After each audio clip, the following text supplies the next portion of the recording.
Hi, everyone, and welcome to another edition of the 97 UX Things podcast. Dan Berlin here, your host and book editor.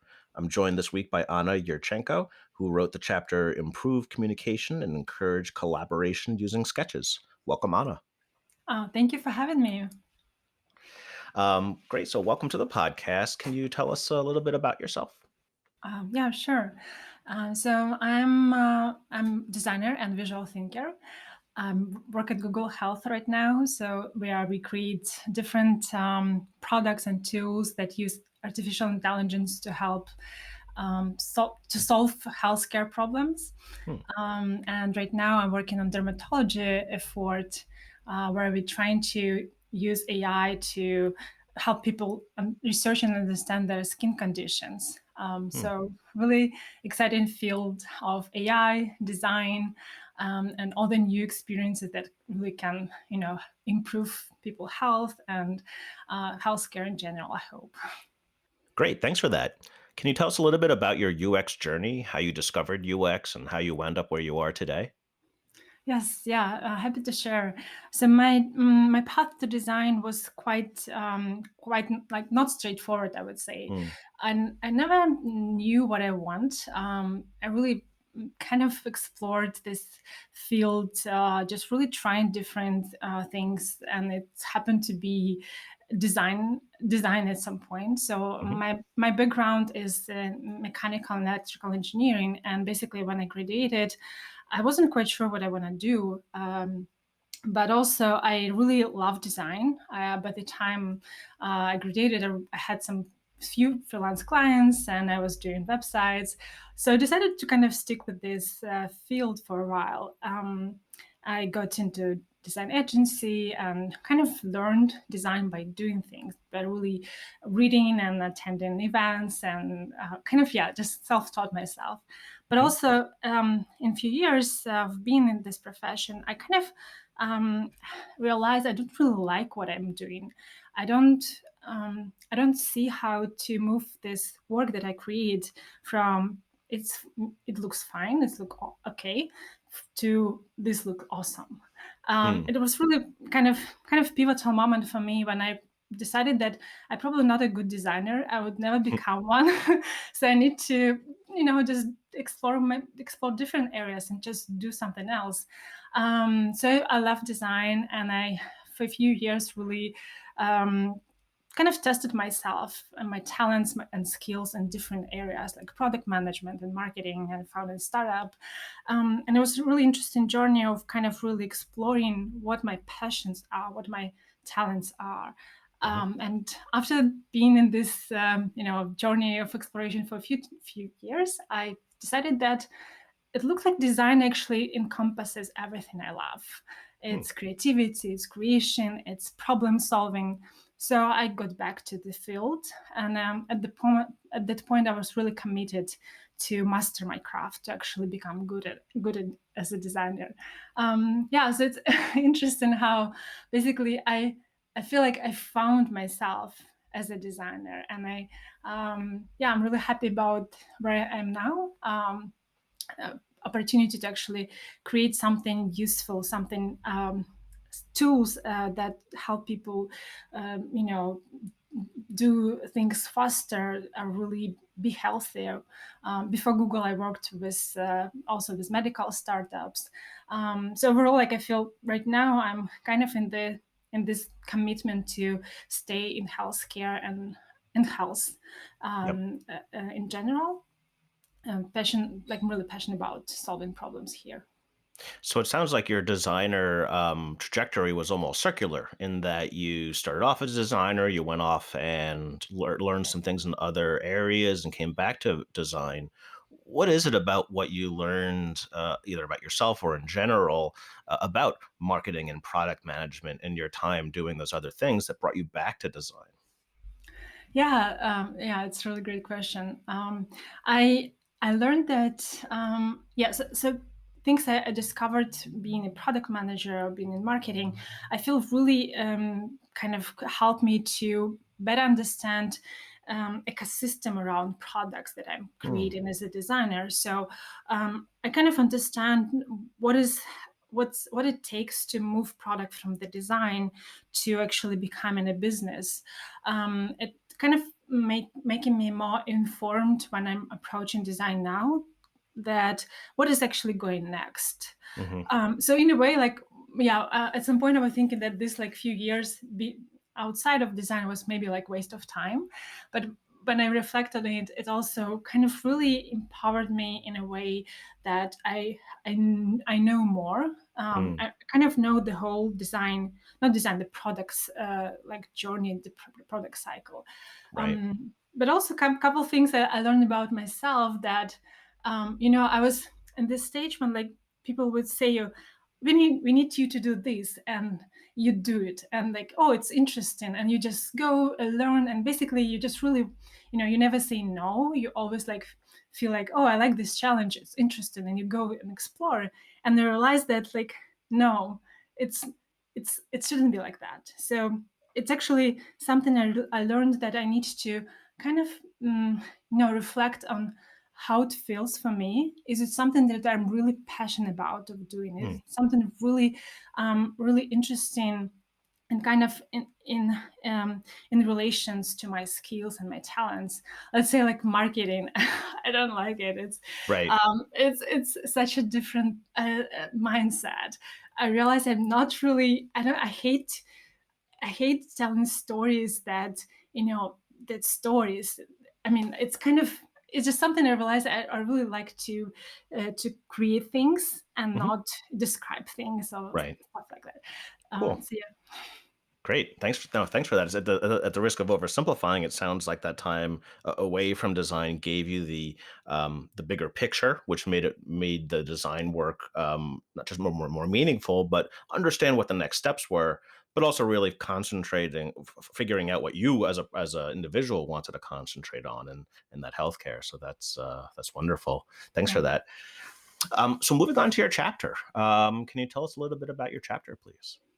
Yeah, yeah, happy to. So my chapter is about visual thinking and visual language, and how it can be used to improve collaboration Mm. and overall visual thinking and storytelling is really huge part of my design process. I I sketch all the time, and it's to illustrate user journeys, to actually just understand what information means. For Mhm. me, when I can really put all the information on the piece of paper and just draw connection, draw like relationship, it's really become a knowledge. So this is basically a way to that I found that it's really helpful to think, to understand what actual information means, Mhm. as well as really explain it and to others and bring everyone to your thinking process. So something that kind of I found really beneficial for my design process, and also for my thinking process. So it was really exciting to share it within this book. I kind of simplified it to a few steps that people can try to get started with sketching, and I hope it's useful and people will try it out. Yep. Great. And you said something really interesting there about turning information into knowledge by looking at the individual concepts and drawing those connections between them. How does sketching help with that? Yeah, so I feel like, sometimes when you have all this information in your head, you learn something, you kind of grabbed information from this article and that article, and maybe there is like a bunch of interviews, sessions that you just finished. So there is like mass of information that like you need to digest. Mm. And usually, like very often, like if you just write it down or just really put in some sort of sticky notes, is this is what helpful to make sense of it. And with visual thinking, it's kind of just really leveling up to the state when you use small pictograms, small icons, that kind of just capture, visualize idea of, in really concise way. So you don't need to read your sticky notes. You can just see, Mm. this like map of information that basically help you to explore it and learn insights from that. And it's actually something that when it's done in a group, when you do it together with your colleagues, it's where it becomes so powerful, because it's not only you who looking at this like map of information or insights. It's like people who kind of see the same and can draw the same conclusions out of that information, and then like it's become again visual way to agree with each other or disagree, because when you see the same picture, the same visualization, you can say yes, I agree to this, or Yep. no, I don't agree. You can do the same with writing, you can write it down, but it's not that easy. If you, let's say, you're in the meeting, you're collaborating, you're kind of trying to have conversation, you cannot just write paragraph of text, but Sure. but just really using like pictures and small labels to communicate idea in more concise way. Yep. It's really what boosts communication and collaboration.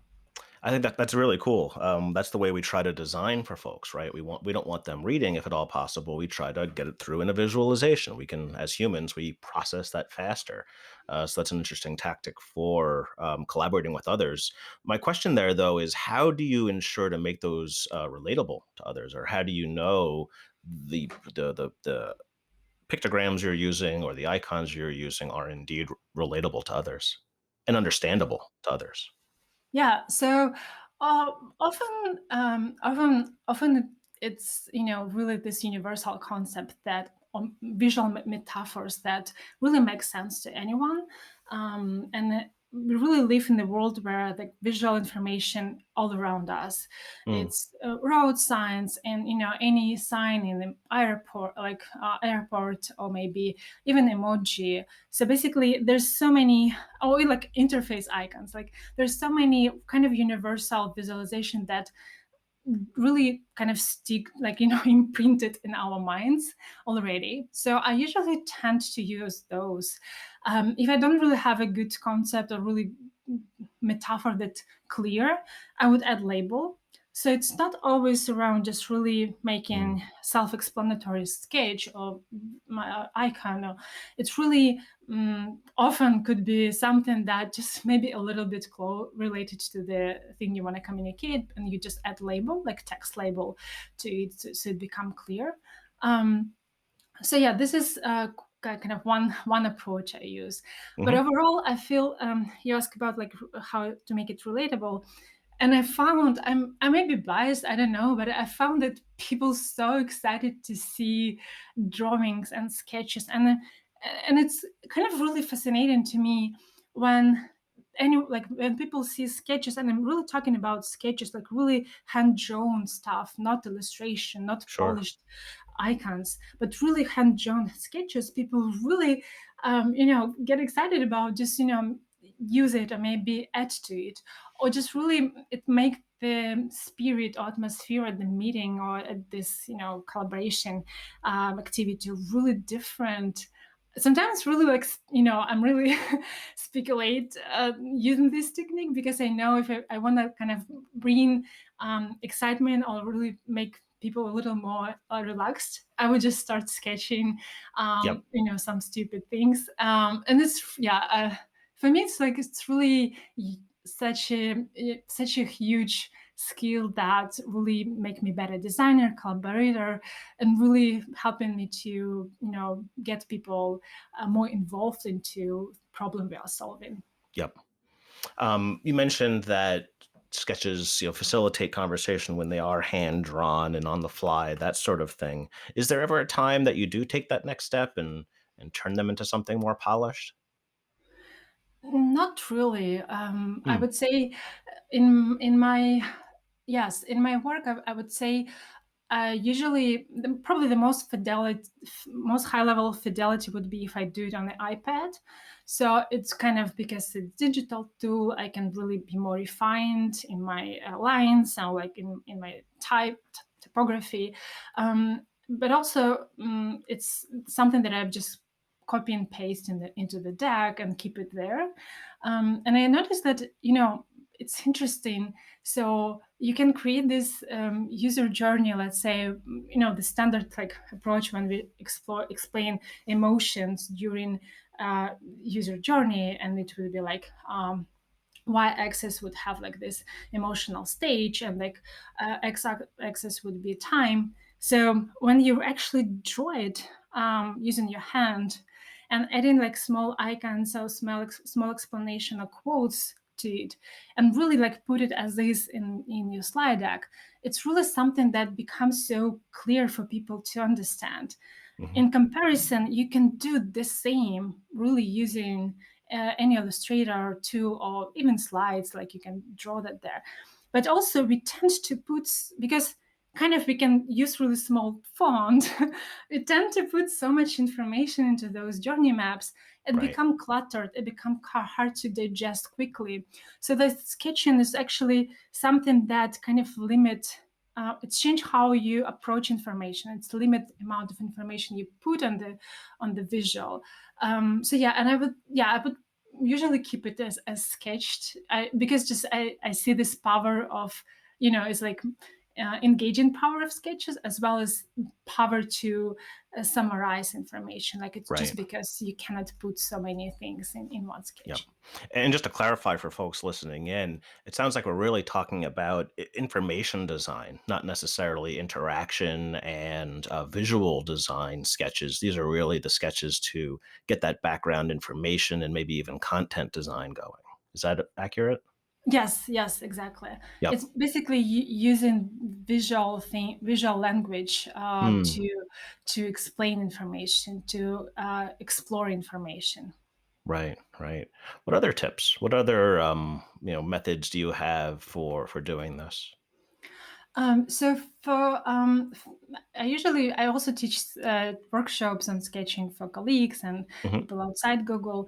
And also, I noticed that basically right now the concept of you should sketch, you should draw, because it's really have this beneficial things for you, is kind of not you for designers, so, and for researchers. So people understand that it's great skill, but also one thing people do all the time, they excuse for their sketches. And this is Mm. something I really encourage people do not do, because Yep. it's really not the point to make your sketch beautiful. It's actually, is it if it communicates your idea, it's great. Because it's not, it's like you're not designer, right? Like if you're a researcher, or even like you're designer, but like it's not like you're trying to prove that you're a great designer and you can create polished visuals. You're trying to convey ideas. So just really focusing on conveying ideas, and also just embracing that the sketch, your first attempt in sketches would be not successful in a way. Like you won't like it, you won't like what you do, Yep.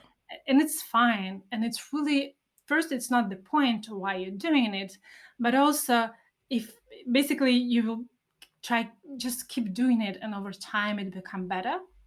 uh, so something that really I'm just trying to share with people, that this is fine that you don't like it, maybe you feel a little shy about sketching, but also really encourage people to try, because this interesting moment that happens when you take marker and sketch something on a whiteboard, or even like in our context it's a little different, I mean remote context. But Sure. also it's basically really really interesting what happens in the room once you stop writing things down and start sketching them. So I kind of just basically encourage people, and I want to encourage our listeners, just really do it, and you will Yep. see how it change the room dynamic.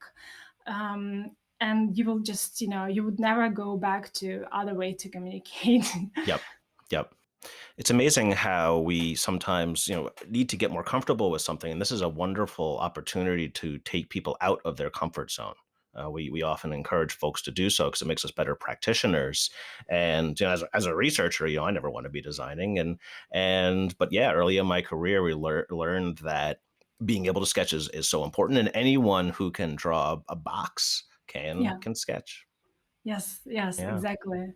It just really, it's about courage. It's about just Hmm. really making courage to give it a try, and especially it's because there's at this point of time we're really surrounded by visual language. It's not like we need Yeah, to think hard about what would be the best metaphor for idea, or like for problem, right? It's something that kind of it's really there.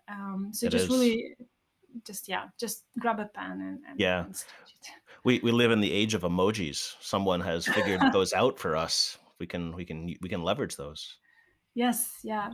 And I believe actually that visual language and sketchnoting should be taught at schools. Mm, It should be a really basic, like as we taught how to write, we should be taught how to capture information visually. It's yep, such an essential skill. Like there's no point why we not doing it, why people just write, when you're listening to a lecture and you write it down. Like no point of doing that. You can use visual language to do the same, to achieve the same, and actually maybe even make information more memorable. yeah. So yeah, I hope maybe I'm trying to teach some of the classes for high school students, but yeah, it's not the program.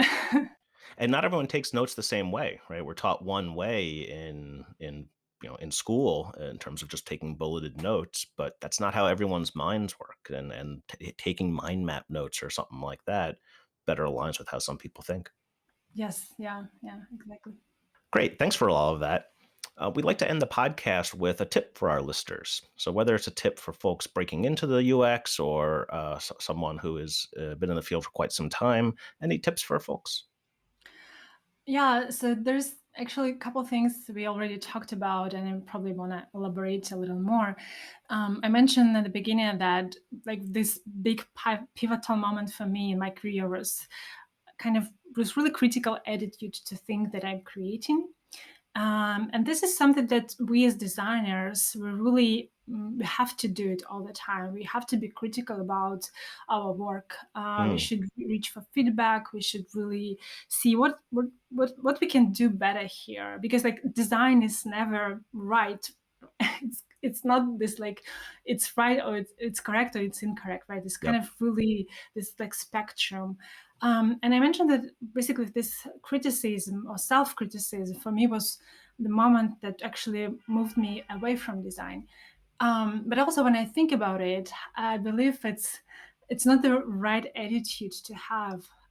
So basically, sometimes we may see that our skills where we are is really there's such a big gap with where we want to be, and you may not see how to get there, Mm, and this is where you may give up, because like it's kind of really you're wondering like I'm here and this is those amazing designs work out there, how I can learn to do something like that. So basically what I learned from through my journey that any skills could be improved through perseverance, through strategy, through mentorship, support from other designers or community.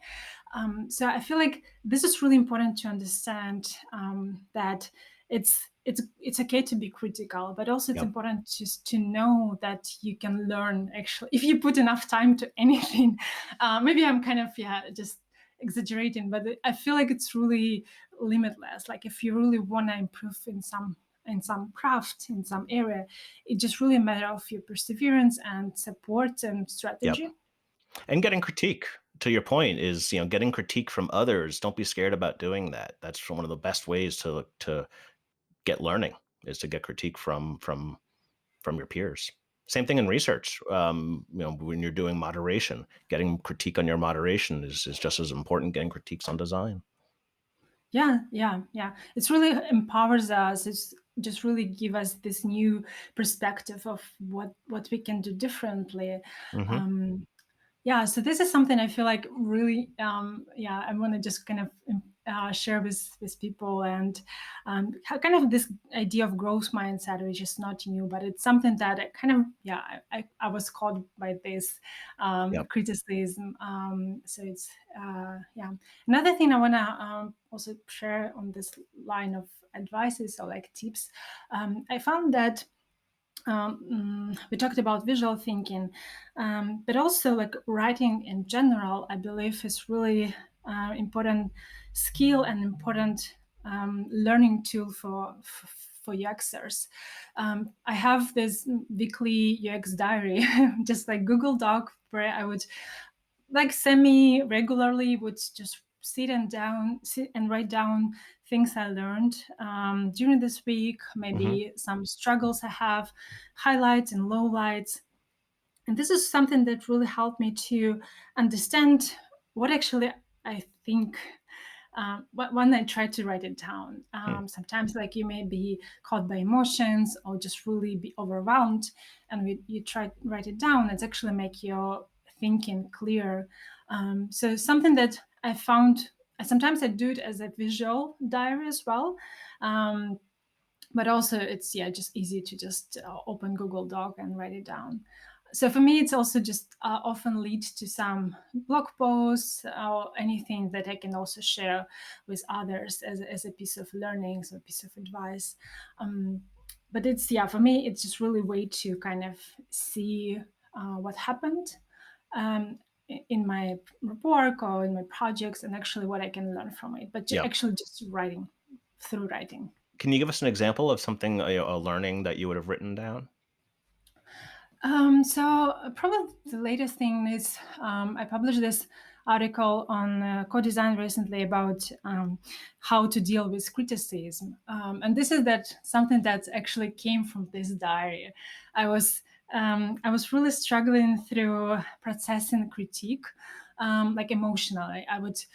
I'm really big fan of UX critiques, and we have it with my team, and I'm really, trying to like facilitate this practice. But also, I have this like, just really conflicting feelings. So I bring my work to critique. I get the critique, and then I feel down. I feel Mm, really, like really kind of broken. It depends. Sometimes not, sure. but sometimes it's really hard. And I was struggling why what it's good thing to know how you can improve, and people really good in giving feedback, and in my experience they're not like trying to put you down. They just really asking questions. Right. So even like if they do it in a really great way, I notice I really feel kind of I don't know, incapable or something, like really like not great. So I was thinking through these feelings in my diary, just because when I just put it in my head, it just a kind of mess. It just really emotions and Yep. thoughts and some memories. And when you're trying to write it down, it's become a little simpler and really more understandable. So basically, this is That's wonderful. probably an example that through these kind of reflections, and I discovered a few things that I want to explore more, and actually, it's resulted in an article for that I published recently. Just kind of really powerful tool to just help yourself Yep. Yep. with some problem challenges. Great. Great. Well, thank you for all of that. Anna, this has been a wonderful chat over the past 25 minutes or so. I want to thank you for not just writing your chapter, but for joining me on today's podcast. Yes, thank you so much for inviting me. It's really great conversation, and I enjoyed so much. Thank you. Fantastic. Thank you. I've been joined today by Anna Iurchencko, who wrote the Improved Communication and Encourage Collaboration Using Sketches chapter for the 97 UX Things book. Your host, Dan Berlin, here, and I hope you enjoyed this episode.